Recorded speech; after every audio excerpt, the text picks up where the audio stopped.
Do you need a new delicious game day recipe that your friends and family will love? Well, this chicken enchilada dip might be your answer. It's creamy, it's cheesy, it has all the best parts of chicken enchiladas, but it's a cinch to make. All we have to do is combine these ingredients and get it hot. Let's go make some.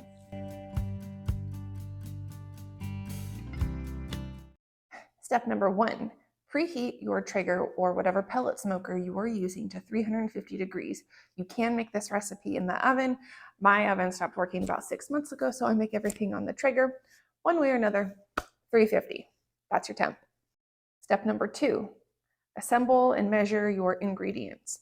You need 2 cups of shredded chicken. This could be rotisserie chicken, grilled chicken that you shredded yourself. Just get 2 cups of shredded chicken and then kind of dice it into small pieces so that we don't have a long shreds. That's going to make it easier to eat. You will also need 2 cups of shredded cheese. I love Monterey Jack in this recipe. You can do a combination of cheddar and Jack cheese, but 2 cups of shredded cheese. 8-ounce block of cream cheese, room temperature. Make sure that sits out so it's easier to mix in. A half a cup of sour cream. 1 4-ounce can of diced green chilies. You can leave them out if you don't like them, but I think it's better with them. And then 1 cup of enchilada sauce. I am going to show you a variation where I make it with green enchilada sauce. Right now we're going to go with red. Last but not least, a tablespoon of taco seasoning, some kind of rub that has a little bit of salt in it to give this just that extra bit of flavor. Step number 3, combine the ingredients.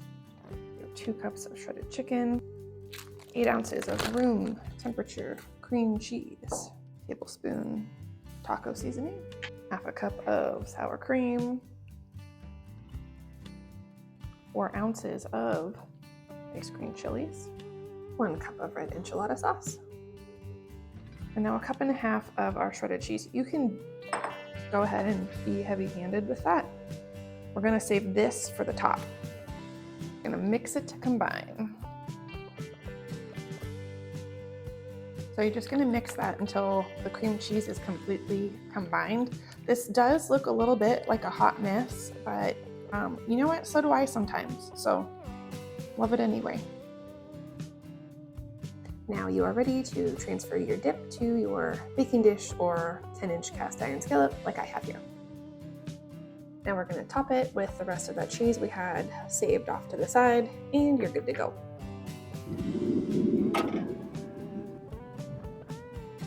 All right, our dip is in our Traeger. It's going to cook with the lid closed for 30 to 35 minutes. The cheese is going to get super melty and bubbly. Everything's going to come together. We're going to dip some chips in it.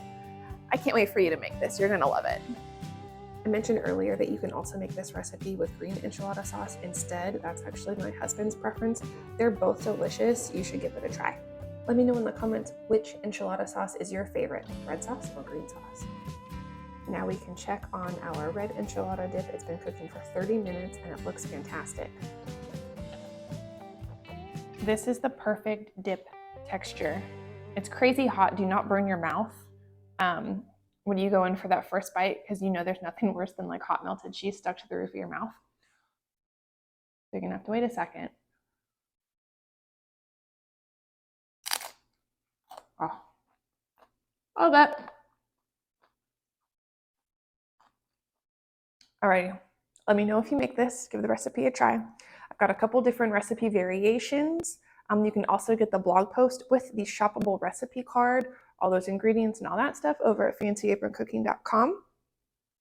What else? If you need a cast iron pan about this size, I've got an affiliate link for that down below, along with maybe a couple other supplies I think you need. Last but not least, if this was helpful, if you're going to make this recipe and you love it, make sure you subscribe. Come back and see me soon so I can help you with more recipes on your Traeger grill.